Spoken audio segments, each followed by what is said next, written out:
Evening, everyone. Thank you all for joining us. Please be seated. You can be seated. All right. Hope everyone's had a great week since our last class, at least a great last few days here.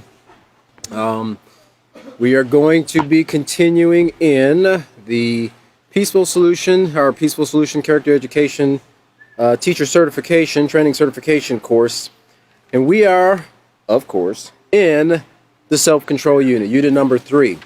And last class we were talking about, of course, we're in using self-control in our communication and our interactions, and we've been building up and understanding what communication is, how we interact, and how our character reflects the type of interactions that we do have. Last class we talked about, or we gave some examples of poor communication, poor interactions. We saw the example between Karen and Ann, if you remember. And we used the scenario there to show how not only when two people choose not to interact respectfully, the types of conflicts that it can cause, but also in the challenge that was given to the students, what can take place or the opportunities that could be presented if respect was shown, or self-control, which, of course, respect as a result, was shown as Karen and interacted or communicated, both in regards to the report that was damaged by the water, if you remember. And so we're continuing forward, moving forward here in this kind of section on how showing poor communication can lead to disrespect. Of course, we were dealing with the two sisters there in the last class, and we are still, in case you're wondering, we are still in the section or the portion of the book that will fall under Procedure 7, because if you remember, Procedure 7 covered pages 99 through 103, and we're picking up on page 102 today. So once we get to this end part here where this challenge is presented to this next scenario that we're going to cover, then we'll move to the next procedure. So let's look over to page 102 in your book, page 102. So like we were talking about last class, we see the problems that arise when you have poor communication, poor interactions between, well, in a situation like this, it could be two siblings. It could be classmates. It could be just somebody that you might interact with on the street. Now we're going to look at conflicts and authority, okay? Because as we're going to see here as we move forward a little bit, and this is something that we want to remind the students. A lot of times young people have the mindset, and I think to some degree I had that now I've got a fly bothering me here. I had that mindset when I was younger, before I was educated, before I knew a little bit more and understood about life and how things operated. Young people have the mindset of, oh, I can't wait till I'm 18 and I can do whatever I want to do, right? I can't wait till I'm 21 and I can do whatever I want to do. I can get out of this house and then be free and live life the way I want to live it, right? But they quickly find out, as we all have, that there are still rules in society, right? There's still authority that has to be heeded to in society. And if a person goes out and just does whatever they want to do, doesn't follow the rules, disrespects the authority, doesn't yield to the authority that is placed and established there. Yes, these things are actually established, sometimes even by law. These things are established. Authority and so forth is established by law, okay? When they don't do these things, then they quickly suffer the consequence. And usually they're calling mom or dad to come and bail them out or something like that, because they were so quick, they were so anxious to get out of mom and dad's house. Now they're calling mom and dad, I guess I should have listened, can you bail me out or send me some money or whatever the case might be. All right. And so that's something that, it's great as we go through this class. We have to help the student to understand that things like rules, words like authority, and so forth, those aren't bad words, right? Society to some degree has presented these as negative words, as bad words in the minds of young people, and not just young people, old people too. People want to go out and they want to be rebels. They want to live life on the edge. They want to live life to the fullest. Rules are meant to be broken. And all these little statements you see on bumper stickers and things of that nature. They show the character of society and their willingness to not only break the rules, but also be public in their display of breaking the rules, showing everybody that, hey, I'm breaking the rules and I'm having a great old time doing it, right? They don't talk about all the broken bones and fines and tickets and, maybe jail time and money spent because they broke the rules. They just want to present the fun that you can have. And this is something that we have to caution our students on. And this takes us all the way back to the importance of getting the facts. Getting the facts and making sure you have correct, truthful facts before making a decision. Because just because something seems fun, right, doesn't mean that it's safe. Doesn't mean that it's beneficial. Doesn't mean that it's advantageous or it's going to help you to accomplish success in life. It might seem fun to jump out of a plane without a parachute. Somebody said, why would you jump out of a perfectly great operational plane? But people do it all the time. People do these daredevil stunts and these extreme sports, and they try to defy certain rules, even rules of gravity, and in many cases, people lose their lives as a result of it. Now, remember what we teach the young people in the elementary series: rules are there to keep us safe, okay? And when authority is there, following the rules as well, they're there to do the same job, okay? And so we kind of, it's important to reiterate that, like I just said, in the mind of your students.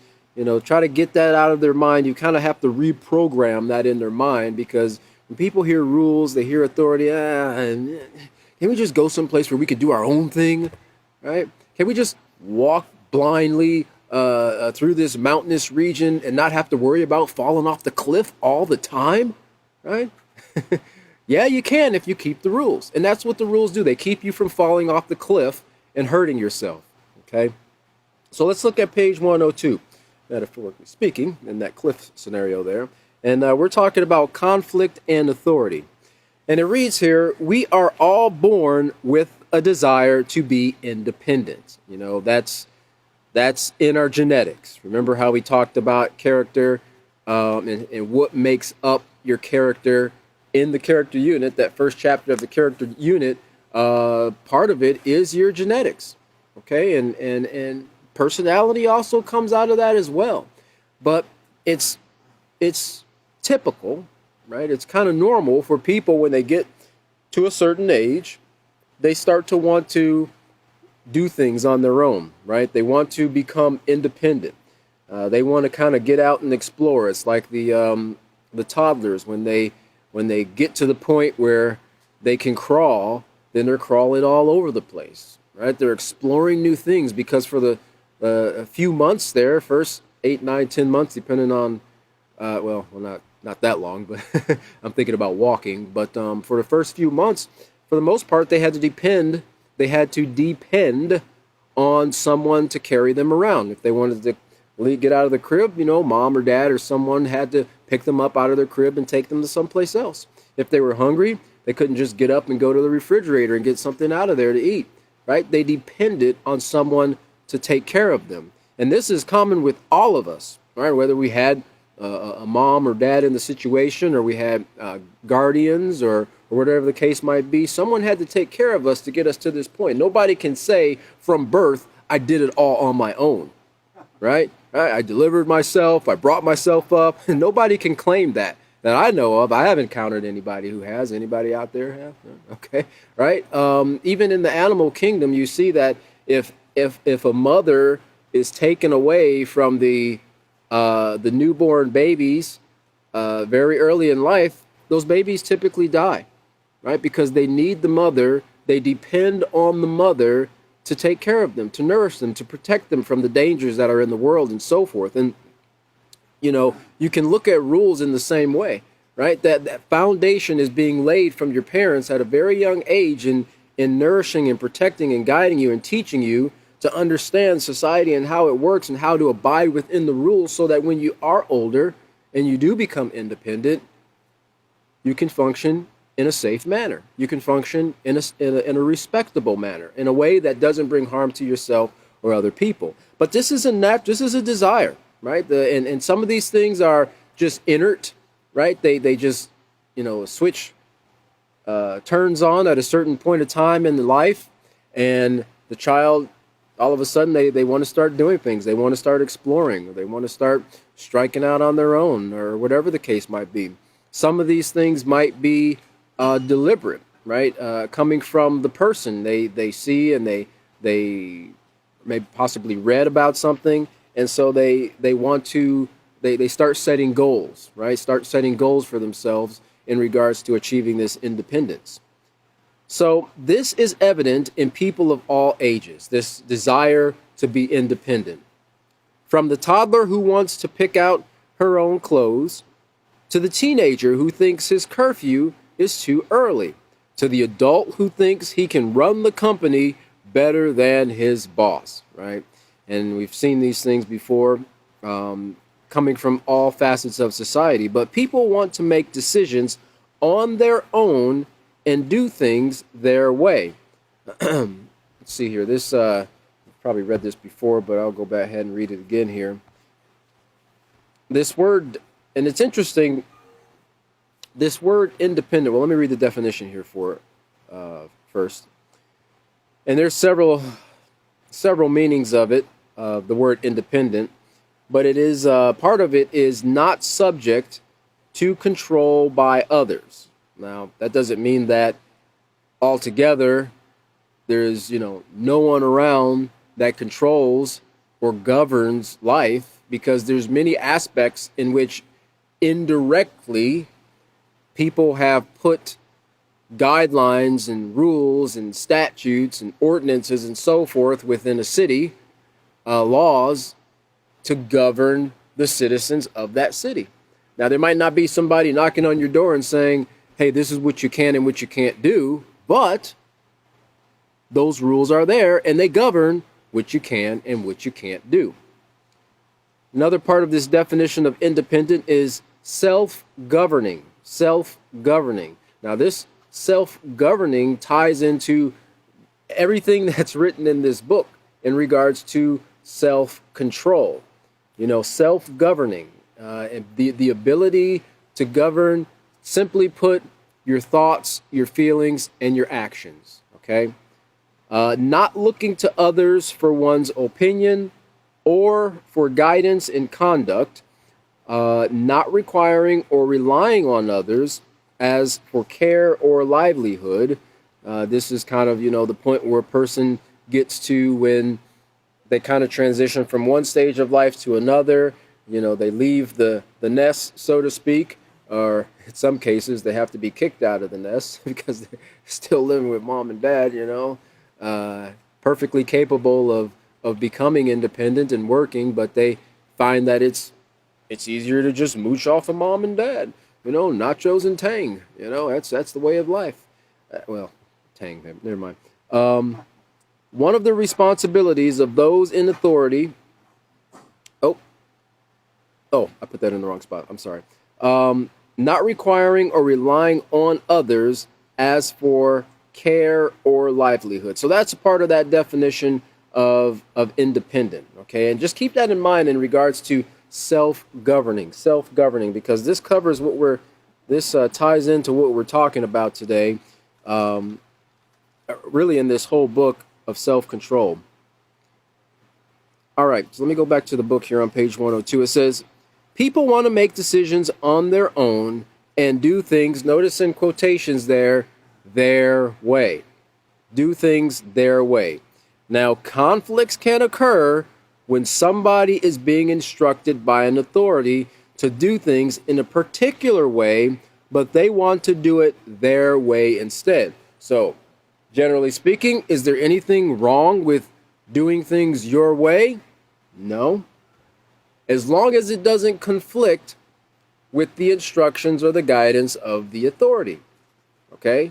Now, as we're going to see here, there's always authority, but there's certain times when you fall under certain authority. Okay? When you're at work, you're under your boss's authority. When you're on the road, you're under the authority of, the Department of Transportation or the Sheriff's Department or the Police Department or whatever city that jurisdiction you're driving through covers. When you transfer into another city, you're no longer in this city's authority, you're under this authority, okay? So we have to take into consideration that, okay? When you're at home, well, you're not subject to following the rules of, the boss, right? Or the teacher when you're at school. Because now you're at home, you're in a different environment, and there's a different governing authority in that environment. So, no, there's not anything wrong with wanting to do things your way, per se, as long as, and this is what we're covering here, it doesn't conflict with the instructions that are being given by that authority. Okay? If you want to wash your bowls before you wash your plates at home, that's totally fine. Now, if you're working at a restaurant and the boss says, well, you've got to wash the forks, the silverware first, the plates first, next, and then the bowls next, well, you're underneath that authority. You've got to follow those instructions. You can't go, well, when I'm at home, this is the way I do it, and it seems to work out just fine for me. No, that's where conflicts arise, okay? And we have to be cautious of this because we can sometimes get in our mind thinking that we know better or we have a better way. And sometimes a person might have a better or more efficient way of doing something, but they don't have the authority to change the established pattern. There are ways to go about presenting ideas or suggestions to the company or the boss or whoever is in authority and saying, I found that this works.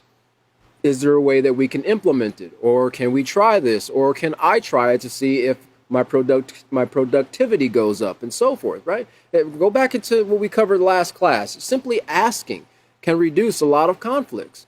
Okay, so there's nothing wrong with having an idea or desiring to do a particular thing, but we have to take into consideration, everything, the authority, the rules, the instructions that are given, and just asking. Sometimes that can solve a lot of problems. Many times it solves a lot of problems. So when conflicts can occur when someone is being instructed by an authority to do things in a particular way, but they want to do it their way instead. And some examples you can give your students, you can kind of pick their brains to kind of see how do they see authorities, right?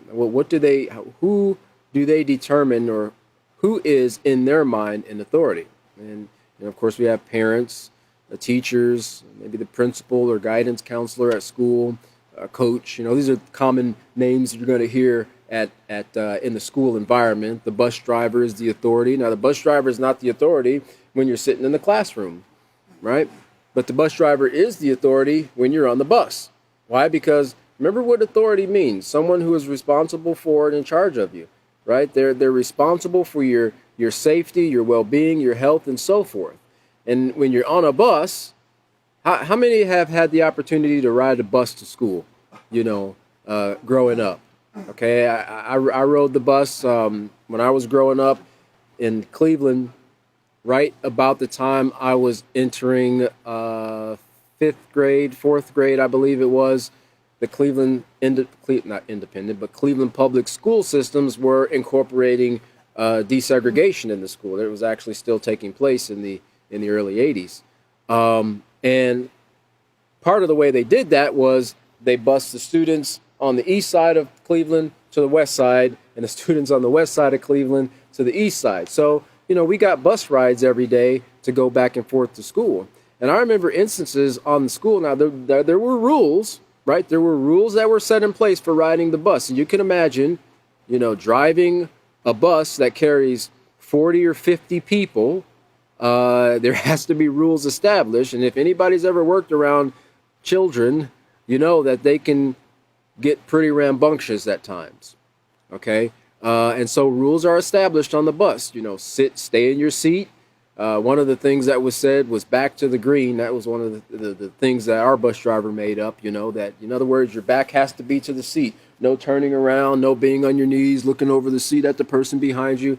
They didn't have seat belts and things of that nature on school buses when we were growing up. So there were certain rules in place. You couldn't get up and just walk up and down the aisle or any of those things until your stop came, and then you had to wait till the bus come to a complete stop before you got up and then got off the bus. Well, those things were there because when you're in a situation when you're driving, and if the driver is distracted trying to control this group of children that are behind them, they could easily be distracted, drive off the road, and crash the bus, right? And many people could be injured as a result.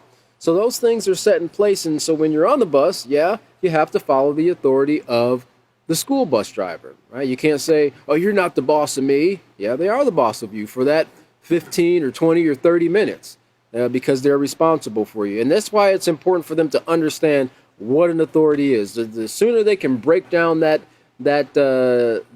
wall against authority being a bad thing, the more respectful and beneficial they're going to be as a member of society, in school, at home, in the street, wherever they might be.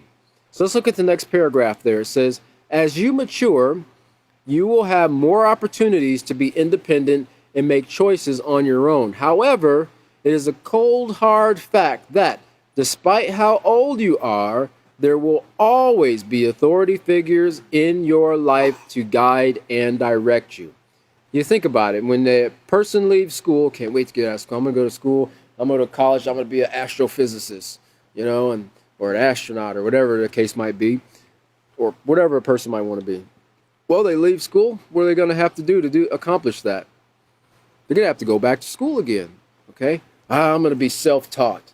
Well, okay. You're going to have to get your books, right? Well, who are those books written by? People who, remember, when they call on certain people to testify or to give an account or to give a speech about a particular subject, they recognize those people as either experts or authorities in their fields. Okay? People who know most of what there is to know about that because they've spent many years learning about it, or also, and usually that's coupled with it, practicing in that particular field. So even if you're going to be self-taught, you're still going to have to read and learn from the person who is the authority in that particular subject, right? And this is why we got to wipe that bad connotation of authority out of a person's mind, the young people's mind, and older people too. As young children, you had your parents to guide you. As young adults, you have your parents, teachers, coaches, to name a few. As adults, you will have supervisors, bosses, and directors to guide and direct you while you work. On top of that, one day you will be in authority. And so this kind of gets them prepared in their mind.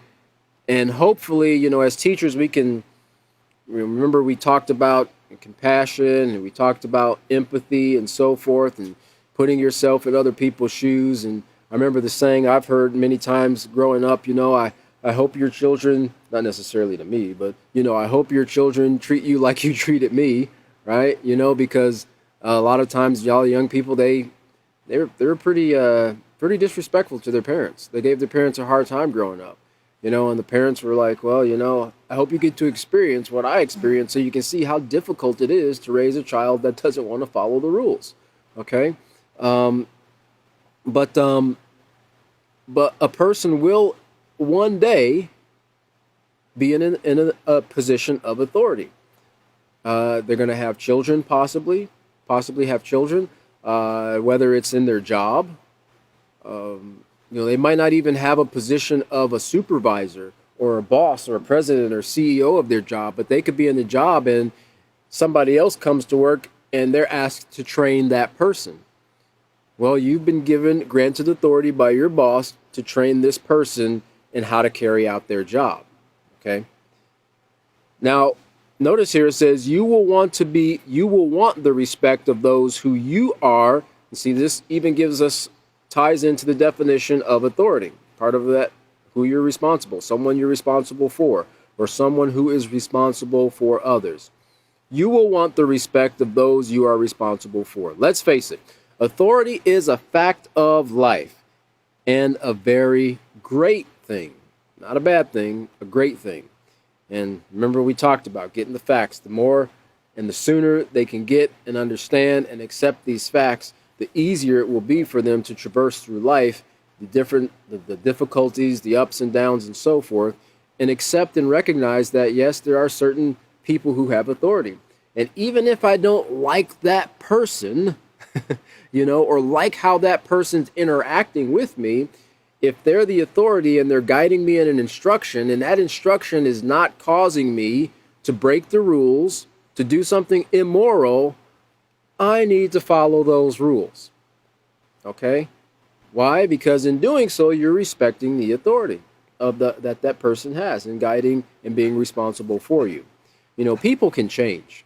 And in a lot of cases, it's personality differences that causes some of these conflicts and character as well, as we learn about it. But people have the ability to change. So a person who might be kind of, stoic and doesn't crack a smile and, always seems to be just, straight-laced all the time and might be snappy with people, their hearts can soften and they can be a little bit more cordial and personable and so forth. But just because they're that way, does that make them a bad person because they don't joke around or, jibber jabber with everybody at the lunchroom, the coffee pot?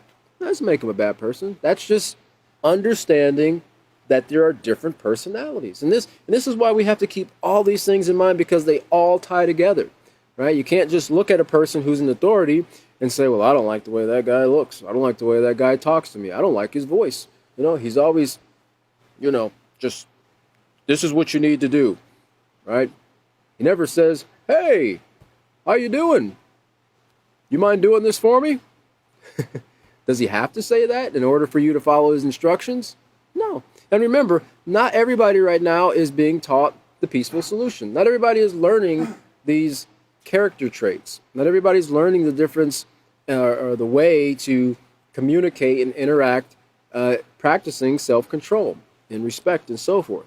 But you are, and that's one thing that we encourage you to reiterate to your students. You are learning these things. So if you're given this great knowledge and you're learning how to communicate and interact, incorporating self-control in your communication and interaction, now you're responsible for it. You're responsible to put these things into practice every single opportunity that's presented to you. Remember, never an excuse to let your guard down, never an excuse to just, lash out, right? We have to set our minds in advance. We have to, think about things before they occur. Now, you can't plan every scenario or every situation, but we can plan how we're going to respond. We'll get into that a little bit later here as we move forward in this chapter. So we have here a scenario. This is another scenario, and this was included in the Procedure 7. The following scenario is a typical example of the effects of poor communication when interacting with an authority figure. And so, again, like we mentioned last class, you can take the time to use some volunteers, possibly just to even read this out. They don't have to necessarily act it out, but they can read it out and, get them to kind of, have fun with it and be lively with it. But we have an interaction here between a parent and a child here. So we have parent and Michael as the characters in here, and we'll move forward here in the reading of this scenario. It says, parent, Michael, I need you to help your brother clean out the garage. And in an angry tone of voice, man, that's not fair. He never helps me with my chores. Besides, I want to go play basketball. Can I do it tomorrow? Please do not speak to me in that tone of voice. I ask you to help your brother, and that's what I expect you to do. That's not fair. And he walks out of the room and slams the door on his way out. Children, people like slamming doors, man. I think that must really, in our minds, that really must make a statement, and just boom, slam that door. Anybody remember what type of anger style that is? Displacement, that's right. Taking it out of the, well, you guess you showed that door a thing or two, right? Slamming the door. And as parents, we don't like when people slam doors, or break things and stomp through the house and talk back and get snarky with you and so forth. So notice the parent here calling after him. He says, do not expect to go anywhere with an attitude like that. Okay, so he didn't want to do it. He wanted to go play basketball, but did he help his situation? Did he make a decision? Did he respond in a way to the authority that will enable him to accomplish the goal of him going to play basketball? No. In fact, not only did he delay him being able to go to play basketball, he might have had it cut off for who knows amount of time, a couple days, a week, or whatever the case might be, right? So these type of responses, they only bring about greater consequences, or consequences in general, right? But just to taking the time in it, and it is difficult sometimes. It does take training and it does take practice. We're not saying that you read this, well, stop, think, consider your options, then proceed. Boom, all right, well, I'm stopping and thinking, proceeding my options or everything now. No, it takes time. It takes effort, right? We've got to overcome these desires, these tendencies, these character traits, the influences, these genetics. These things have been in our genes for generations, right? You're not going to get rid of it in a week. But the more we read it, the more we accept it, the more we practice it, and the more we set our minds to become, to make these characteristics a part of us, right? We're kind of shaping and molding our minds and our hearts to be a peacemaker, for lack of better words, just to be a peacemaker. And in this situation, Michael could have been a peacemaker interacting with his father.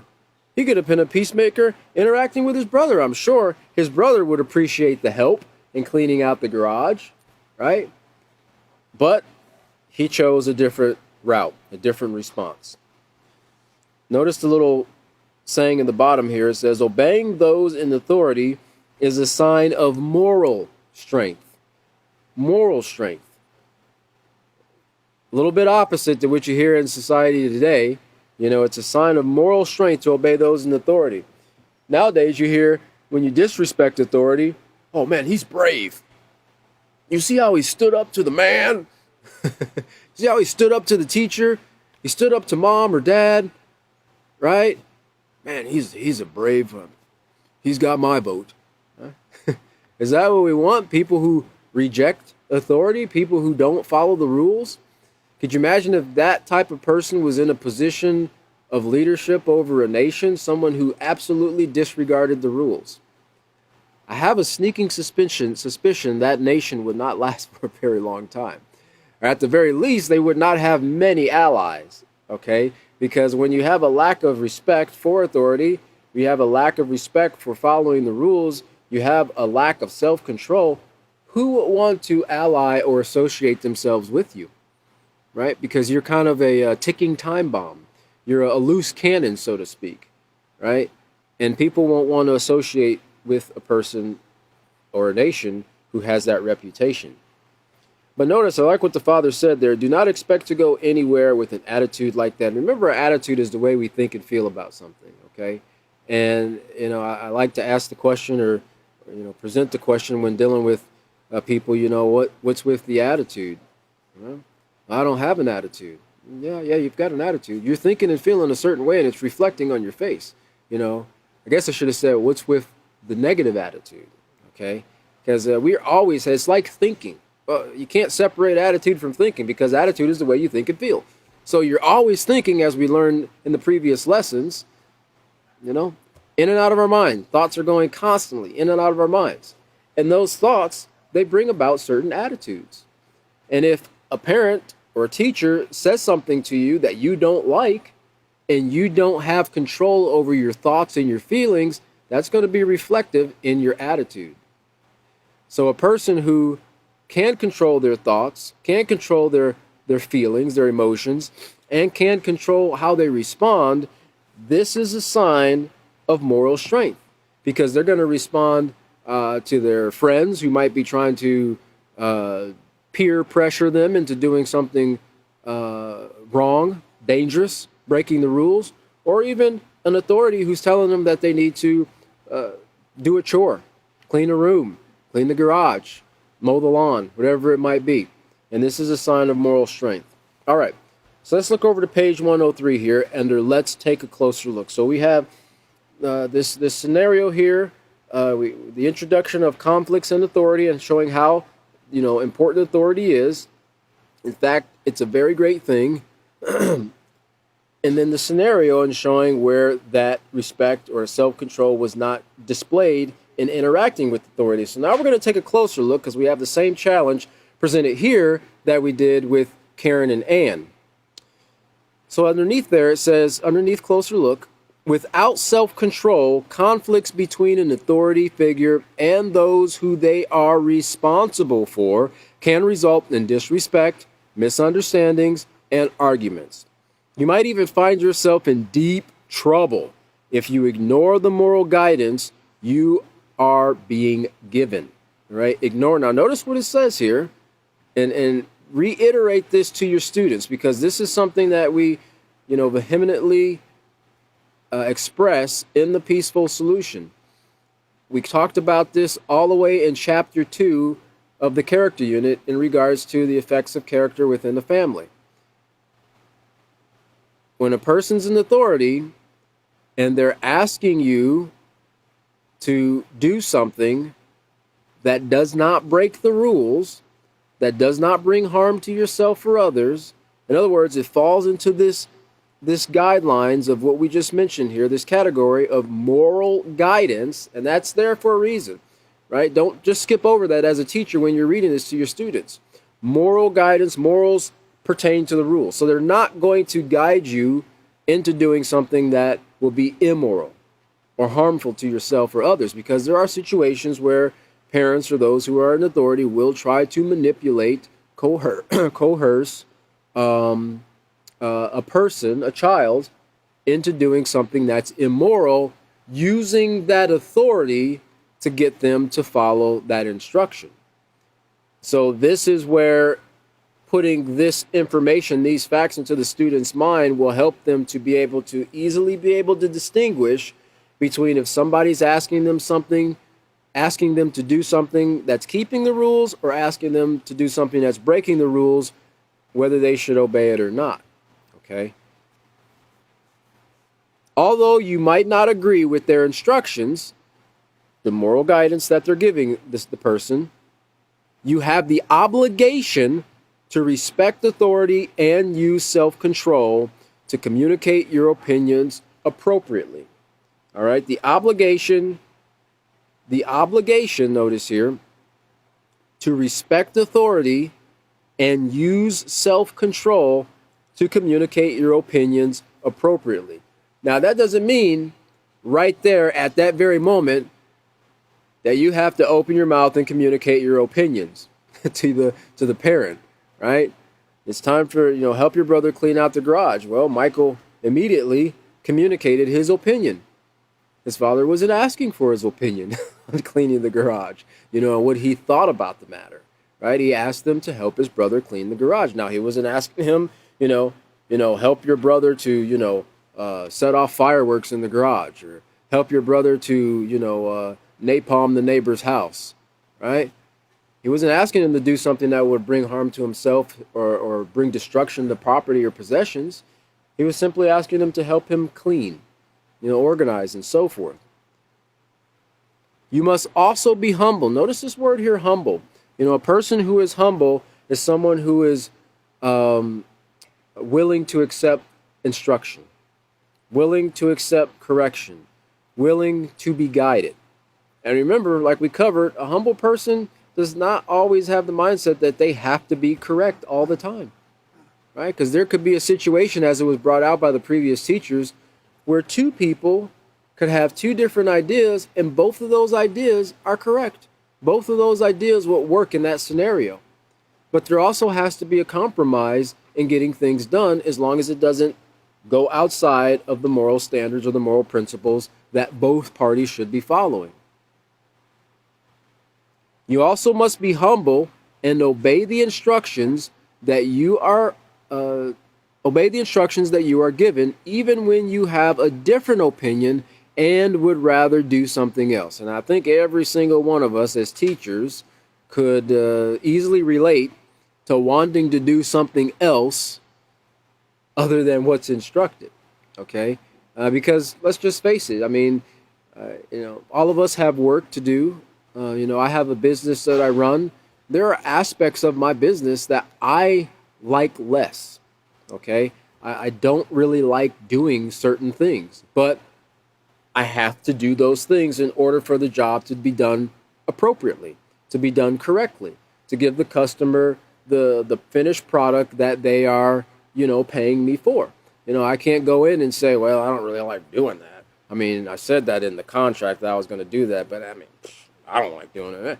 It's my company anyway. I'm the boss, In that situation, your customer's the boss, right? They're paying you. You're working for them. You see, even a person who runs their own company has a boss. If they don't have those customers, they have no business, right? And then they're probably gonna have to move back in with mom and dad. Don't move back in with mom and dad. Okay. Think about it like this today, or think about it like this. Someday you will marry and start a family of your own. And this might be a place in the class where you get, yeah, I'm not gonna marry. I don't want to start no family. And we've heard it in classes before. Sometimes people aren't thinking that way. Oddly enough, it's mostly the guys. but most people will. Now, they kind of grow out of that mindset and that thinking. But they'll marry and they'll start a family of their own. How will you want your children to act towards you? And think about it. Get them to really think about it. I mean, a lot of cases you'll have the students in the class where they'll have younger siblings, right? And they might be given the responsibility by their parent to babysit a younger sibling, which means they're given the authority to be responsible for that younger sibling for a determined period of time, whether it's for the evening, a few hours, or the weekend. Most young people, teenagers or whoever they might be, they want their younger siblings to follow their instructions. They don't want to have a hard time out of their siblings. They kind of want to be able to do their thing, whatever that might be, and not have to worry about their younger brother or sister. Well, when you're responsible for someone else, you can't just set them off in the corner and ignore them, especially if they're young and they have a tendency to go exploring and climbing on things and turning things on, stoves and gases, knobs and things of that nature. You have to keep an eye on them and watch. So, get them to think, how would you want your children to act towards you when you're older, when you have a family and so forth. And this will kind of get the wheels a-turning in their mind. So this leads us into our challenge here, our challenge for the parent and Michael situation. And the instructions here are rewrite the previous scenario so that Michael is demonstrating self-control in the way he communicates with his parent. As you rewrite the scenario, think about how you would want to be treated if you were in a position of authority. A peaceful solution, notice here, is up to you. It's up to each and every one of us to choose how we respond. So, again, you'll take as much as you can from your students in regards to the rewriting of the scenario, and you might be able to, as a teacher, make a copy of this. Of course, this is in the student handbook. This scenario right here, it just doesn't have the answers in the parentheses there. Not parentheses. Can't remember what those things are called. It doesn't have the answers there. But as a teacher, this kind of gets, you can use these examples to spark the students' thinking. Okay. For example, Michael, I need you to help your brother clean out the garage. Michael's response could be, could I do it another time since the game is today? All right. Now you notice how different that is from the angry tone of voice. And remember what we talked about, that communication is not just the words you say. That's just 7%, right? That's just 7% of the communication that takes place between two people or a group of people. Your tone of voice plays a big part. Your body language, your facial expressions, okay? And this is what people are reading constantly.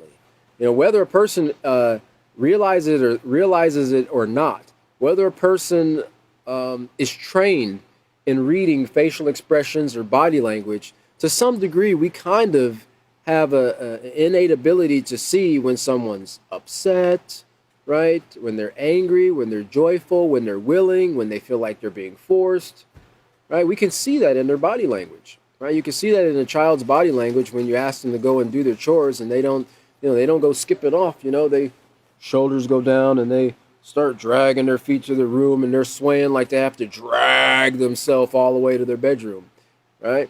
You can see those things. And even in the angry tone of voice, I can guarantee you there were certain expressions in Michael's face when he responded to his father being angry because there was something that he didn't agree with, right? I'm sure he wasn't, man, do I have to do that?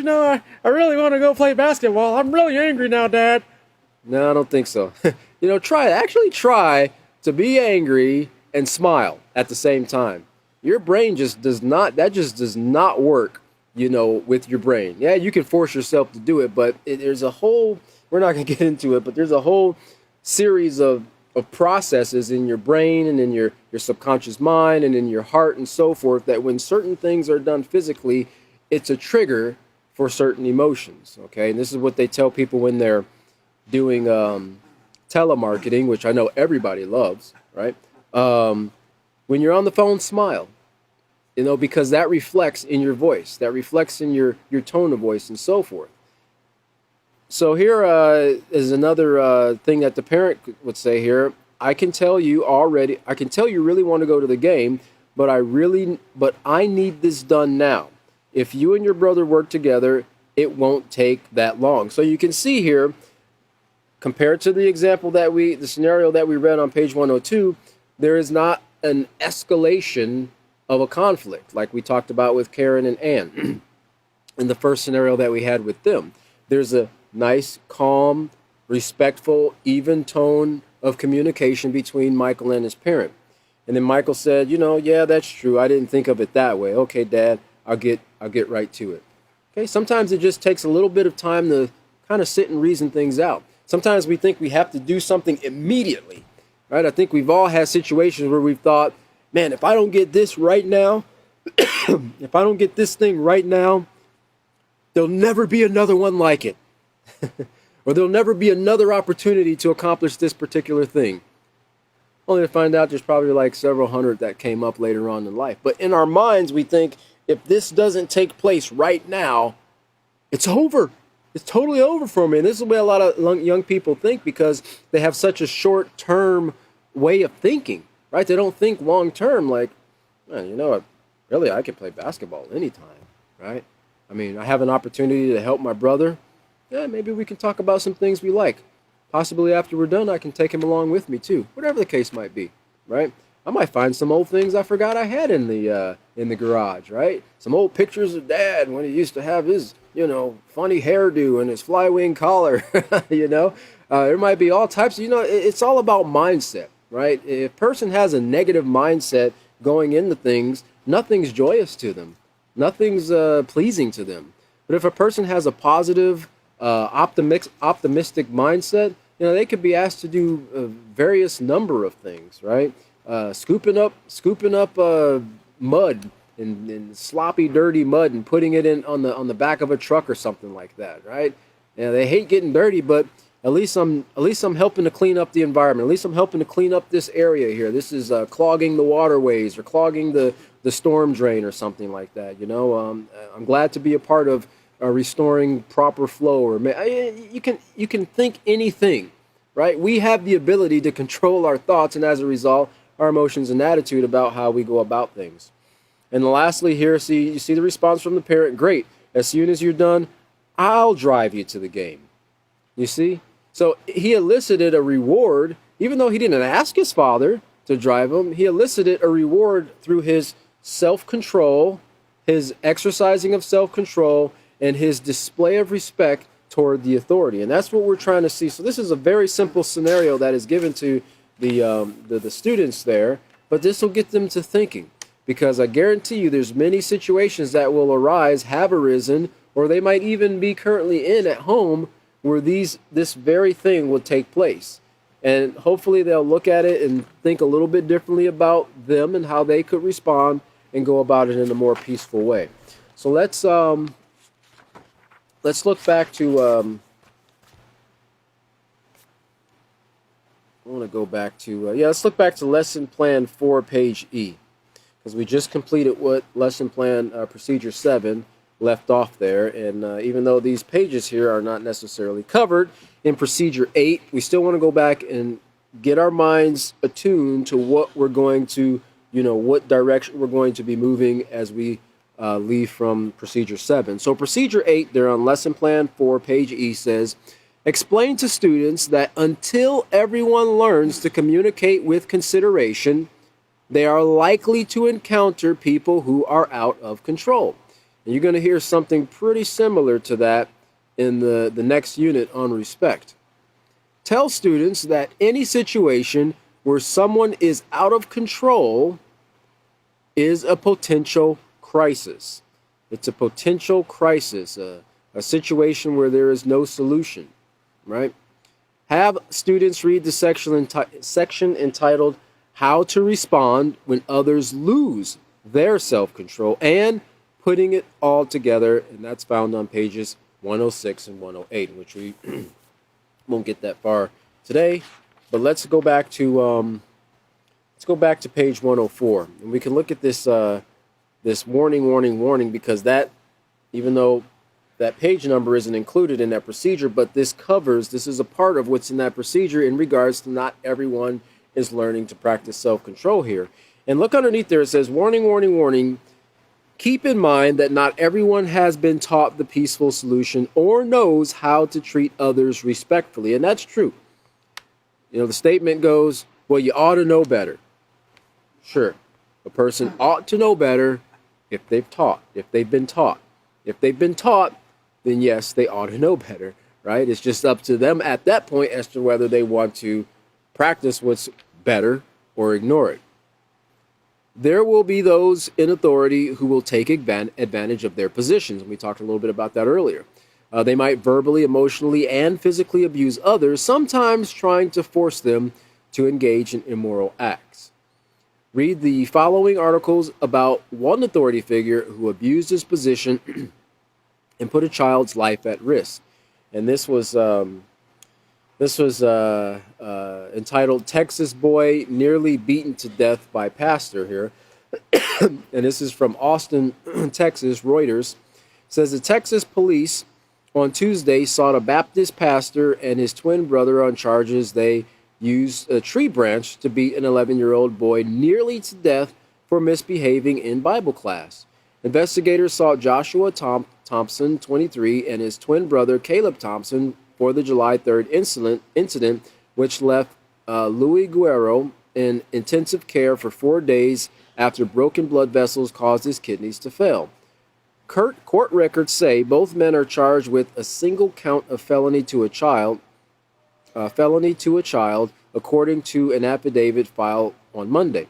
Court records allege the 90-minute beating was to physically break, quote-unquote, Louis for lying. Joshua Thompson allegedly told the boy's stepfather afterwards. Joshua Thompson sits as pastor and holds separate services for the Spanish-speaking members of Capital City Baptist Church, of which his father is the pastor. Caleb Thompson helps out at the church. The child was at a Bible study program when he angered Joshua Thomas. Okay, well, what do we know about that, right? Did he anger him, or did he just choose to become angry, right?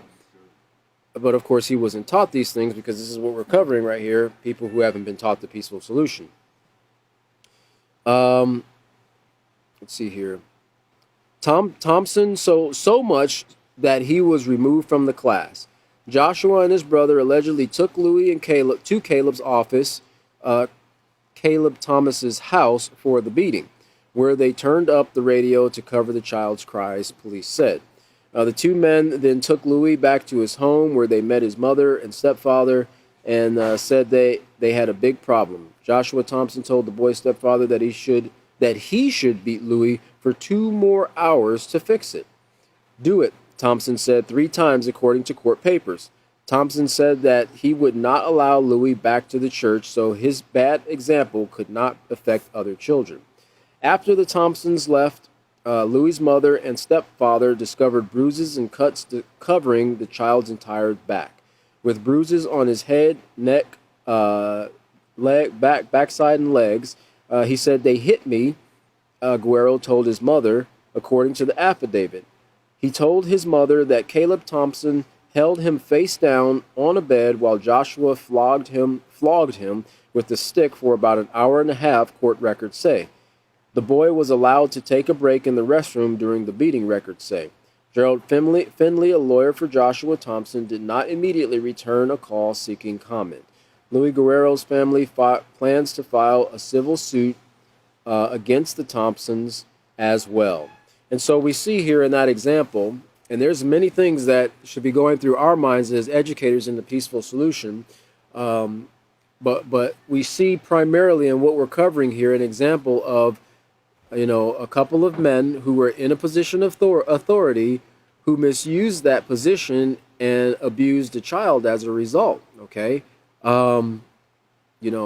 Like they say, the punishment should fit the crime, so to speak, but beating a child for an hour and a half it's not going to make the child more obedient. It's just going to create a lot of problems. But at the same time, from what we've learned and what we understand in regards to everybody not being taught the peaceful solution, it's evident that these men obviously were in an environment or were trained or educated in some way where they thought that this was an acceptable way to deal with the problem. So it's not just a matter, when we look at this, we can't look at this with prosecutorial lenses, right? We have to look at this as this is a societal problem, and this is just one.